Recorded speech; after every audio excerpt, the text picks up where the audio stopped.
In 476 AD, the last emperor of Rome was deposed and the light of Western civilization went out for 1,000 years.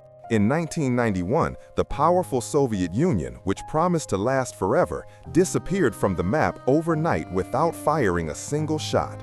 In 2025, America looks in the mirror and sees the same reflection. Mark Twain once said, "History doesn't repeat itself, but it often rhymes." And if you listen closely, the current rhyme is terrifying. Runaway inflation, open borders, an elite completely disconnected from reality. We are not living through random chaos. We are following a script. A macabre script that has been acted out dozens of times over the last 3,000 years. And the million-dollar question isn't if the collapse will happen. The question is, on which page of the script are we right now? Part 1. The Universal Pattern. To understand our future, we need to look back to 1976. That year, a British general and historian named Sir John Glubb published a short essay, just 26 pages long, that would forever change how we view history. The text was called The Fate of Empires. Glubb didn't just analyze one country. He dissected the life and death of 11 superpowers, from Assyria in 859 BC to the British Empire in 1950. What he discovered was shocking. He realized that empires are not static structures of stone and law. They are like biological organisms. They are born, they have a turbulent childhood, an explosive youth, a golden maturity, and a decrepit old age. But Glubb's scariest data point was this: the lifespan. It doesn't matter the technology, it doesn't matter the religion, it doesn't matter if they fought with spears or rifles. Assyria lasted 247 years, Persia 208 years, Greece 231 years, the Roman Republic 233 years, the British Empire about 250 years. There is a biological clock in civilizations that seems to stop ticking right around the 250-year mark. And if you do the math for the United States, born in 1776, the second hand is getting dangerously close to midnight. Stage 1. The Age of Pioneers, Expansion. The cycle always begins the same way, with an explosion of energy. Glubb called this the Age of Pioneers. Think of Rome before the marble. Think of a people of farmers and soldiers, with hands dirty from soil and blood, fighting not for luxury, but for survival. Between 264 and 146 BC, Rome didn't walk, it ran. They annihilated Carthage, they tamed the Mediterranean. They were hungry, stoic, and brutal. Fast forward to the 19th century. Look at Great Britain. A small, rainy island with few natural resources, which, through sheer force of will and naval discipline, forced the world to bow. And then we have America. The phase of American expansion isn't just the Wild West. The true American empire was born in the ashes of World War II. While Europe and Asia were in ruins in 1945, America was intact. Its men returned from war battle-hardened, yet optimistic. In a single generation, about 25 years, this greatest generation built the interstate highway system, rebuilt Europe with the Marshall Plan, won the race to the moon, and contained communism. This is the age of heroes. But the problem with heroes is that they die, and their children inherit the world they built, but not the scars they earned to build it. Stage 2, the Age of Prosperity, Pax. After the conquest comes the reward. Historians call this Pax, peace. It is the peak. It is the moment when the empire seems invincible. During the Pax Romana, the world experienced something unprecedented: 200 years of almost uninterrupted economic growth. Princeton economist Peter Temin calculated that the standard of living of an average Roman citizen in 14 AD was so high that it would only be matched again in Europe in the year 1600. Think about that. It took 1600 years to recover what was lost. Indoor plumbing, safe roads, free trade from Egypt to England. You could walk from one end of the known world to the other with a single coin in your pocket and be understood in a single language. The Pax Britannica in the 19th century was similar. Between 1815 and 1914, British GDP grew by 400%. And the Pax America? Between 1945 and 1973, we lived through the greatest economic boom in human history. American GDP tripled. The middle class became the norm, not the exception. A man without a college degree could buy a house, a car, and support a family of 4 on a single salary. In this stage, wealth seems infinite. Optimism is the official religion. We look to the future and only see more. More buildings, more money, more comfort. But it is exactly here, at the top of the mountain, that the cancer begins to grow. Because excessive prosperity creates a new type of citizen. A citizen who believes that comfort is a natural right and not the daily conquest. Stage 3, the age of decadence, the tipping point. Here is where history gets ugly. When the fight for survival ends, the fight for pleasure begins.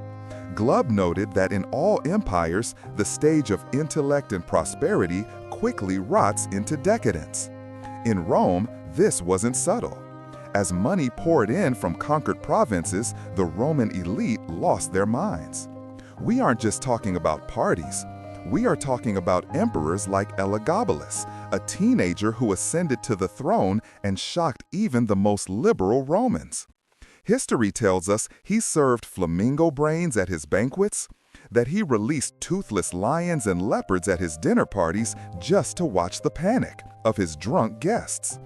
But the people didn't care. Why? 2 words, panem et circenses, bread and circuses. The poet Juvenal wrote with bitterness, "The people that once bestowed commands, consulships, legions, and all else, now longs eagerly for just 2 things, bread and circuses." The state provided the brain for free. The state provided the brutal games in the Colosseum. And while the plebs had full bellies and were entertained watching blood in the sand, the elite looted the treasury. Sound familiar? Look at America today.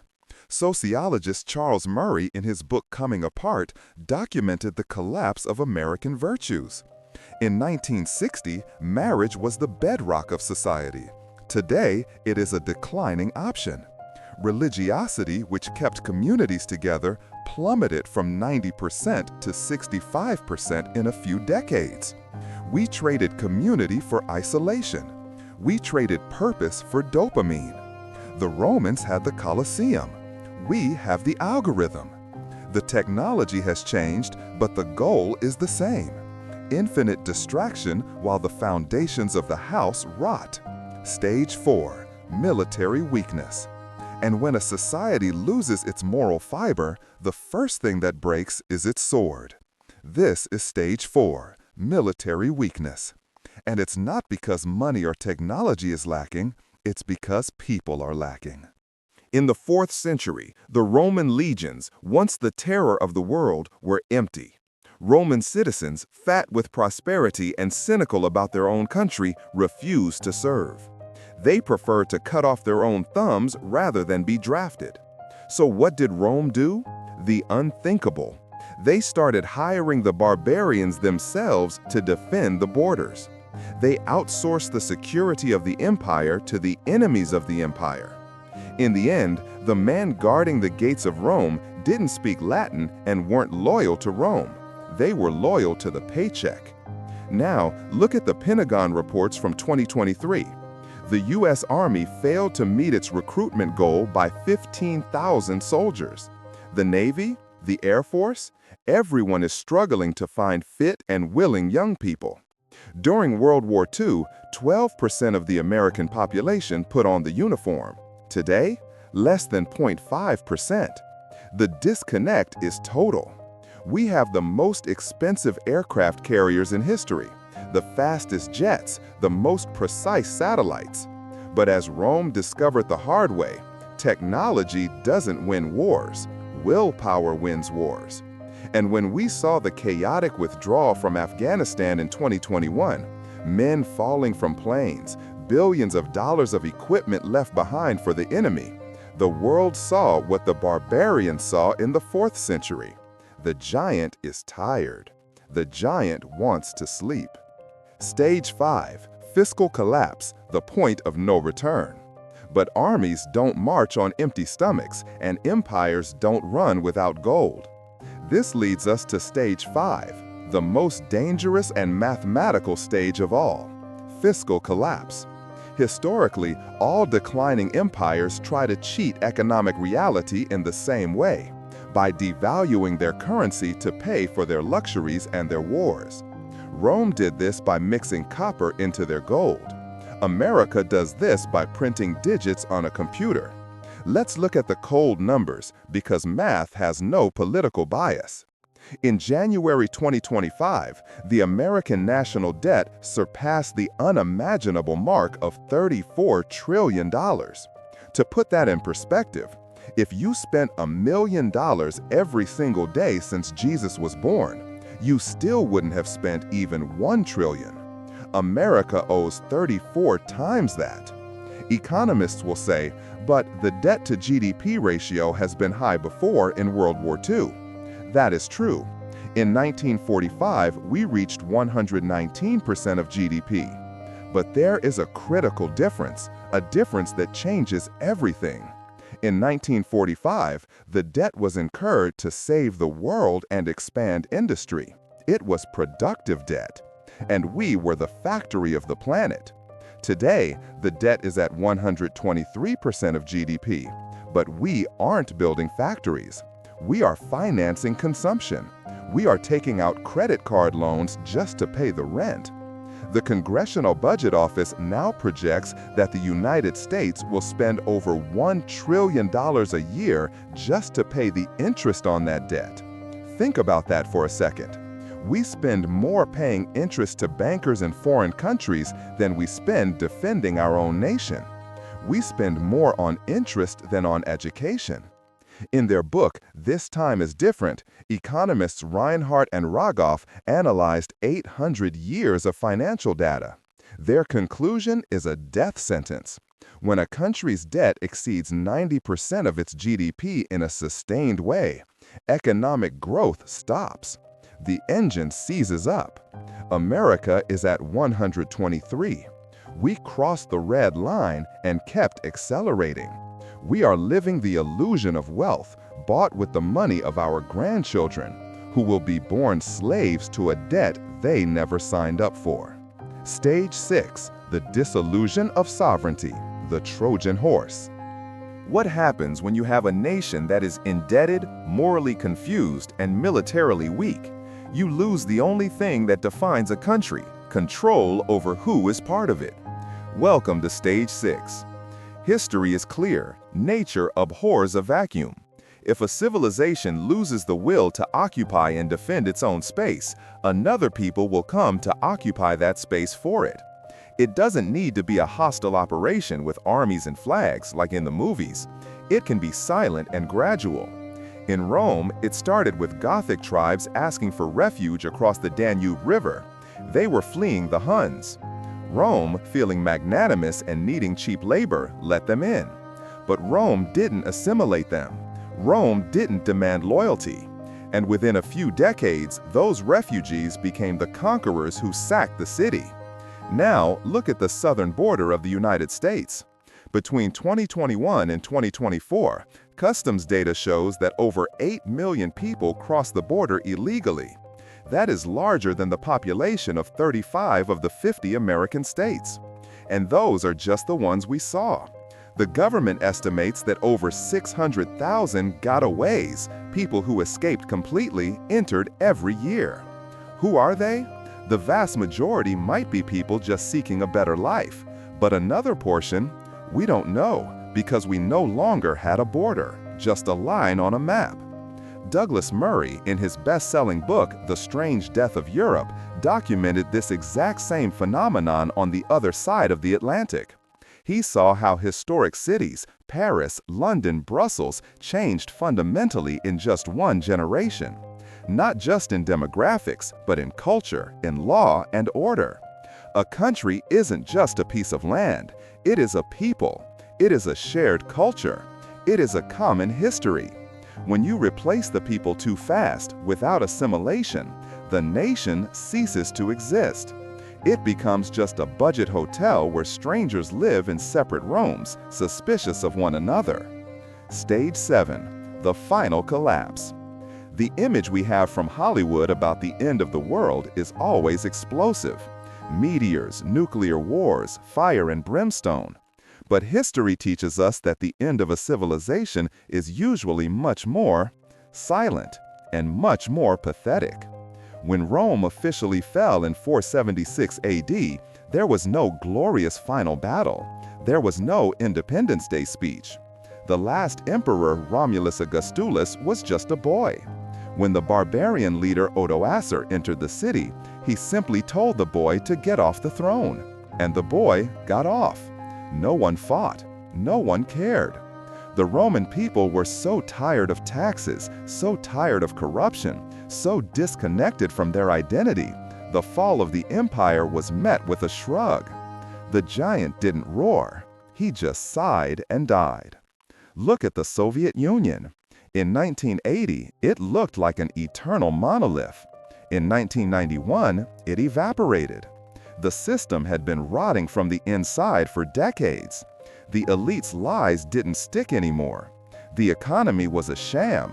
And when the pressure increased just a little, the whole structure collapsed under its own weight on Christmas morning.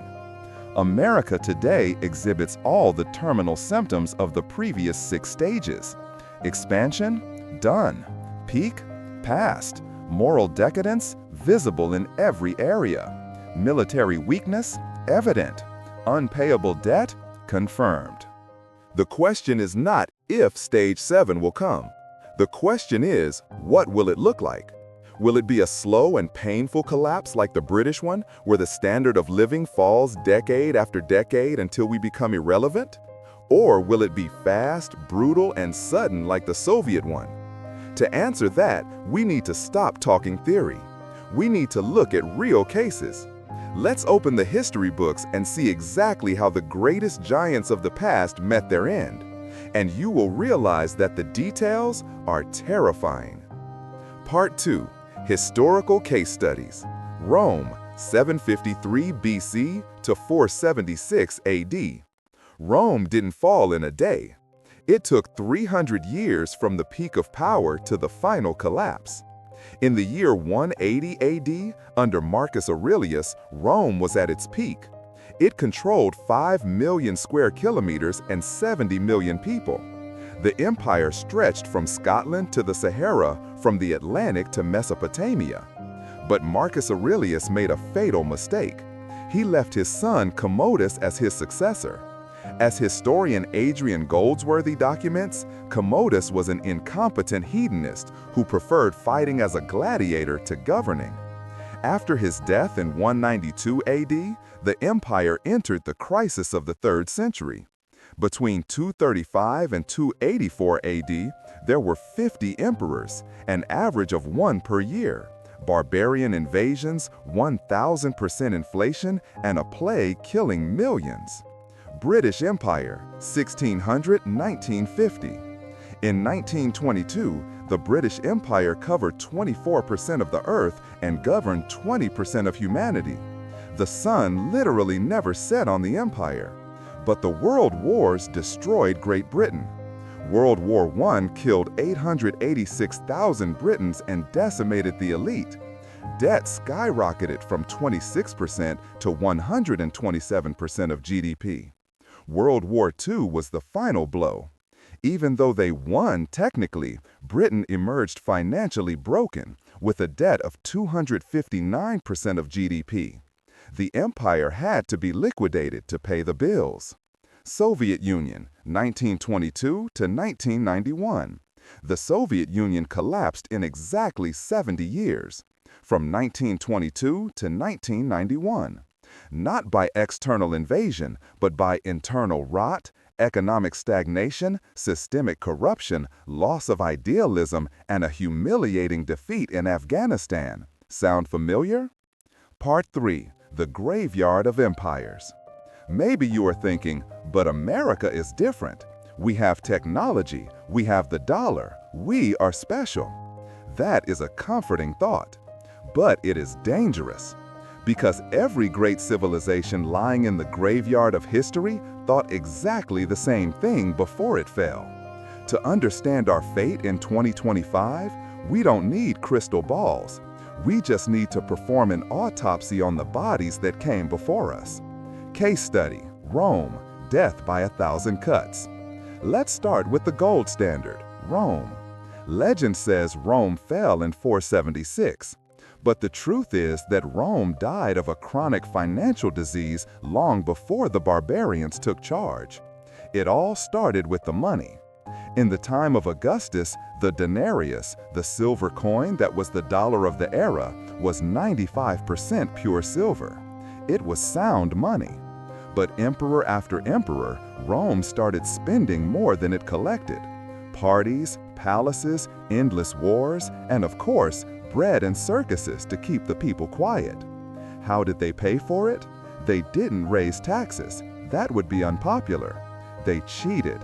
They started melting down the coins and mixing in cheap metals like copper.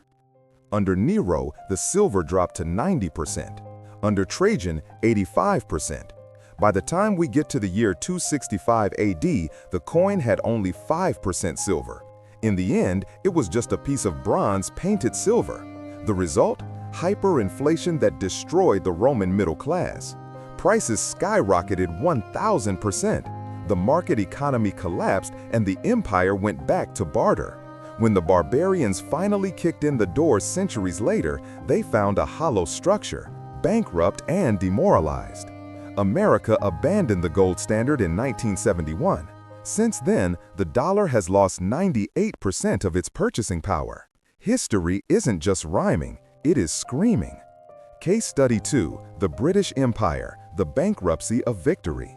The second case is even more painful because it is more recent, the British Empire. In 1920, they controlled 24% of the earth. The sun literally never set on their territory.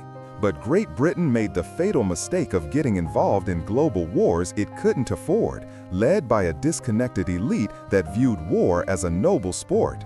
World War I didn't just kill soldiers, it killed the future.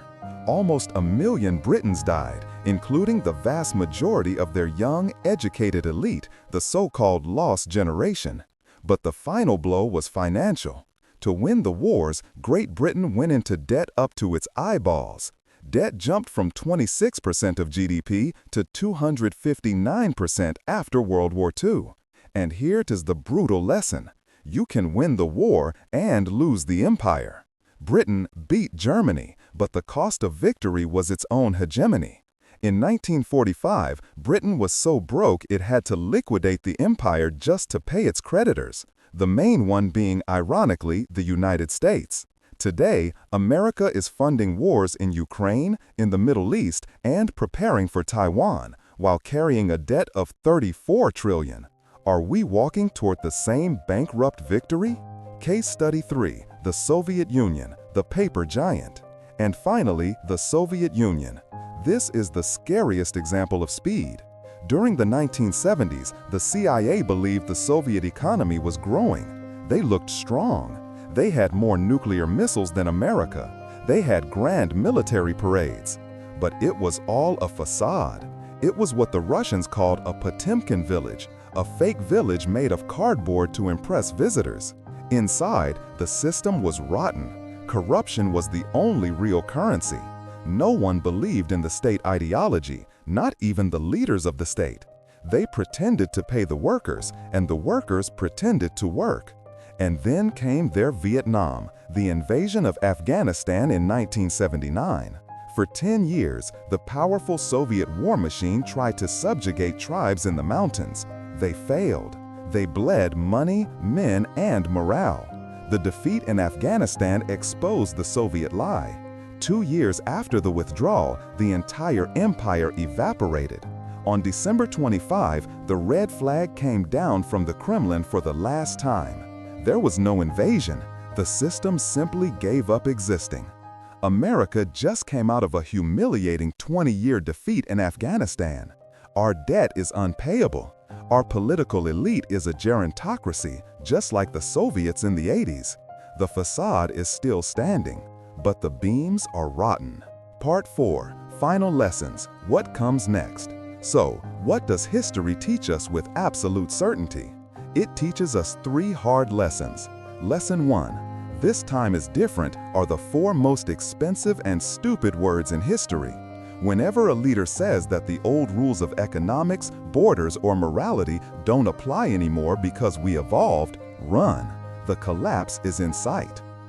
Lesson 2. The elites never reformed the system voluntarily. In Rome, in pre-revolution France, in Tsarist Russia, the elites always doubled down on their privileges until the moment the palace was stormed. They prefer to sink the ship than let go of the helm. Lesson 3. Civilizations die by suicide, not by murder. Arnold Toynbee, perhaps the greatest historian of all time, analyzed 21 civilizations.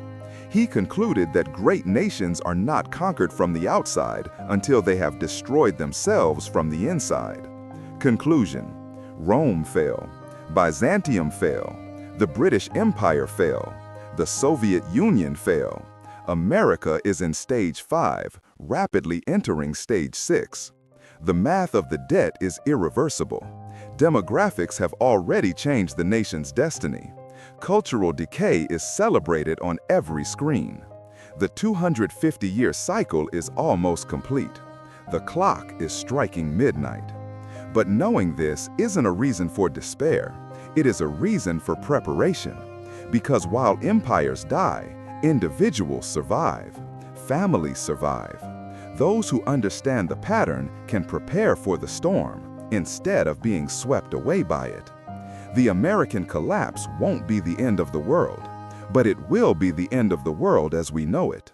And the question that remains isn't if it will happen. The question is, who planned this?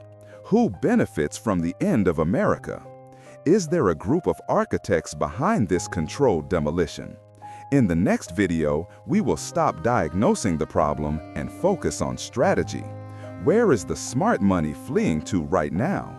How do you protect what is yours when paper currency turns to dust? Is there a lifeboat? Subscribe and turn on notifications. The storm is coming, and when the music stops, you're going to want a chair to sit on. We are the Imperial Autopsy channel, and history is being written right now.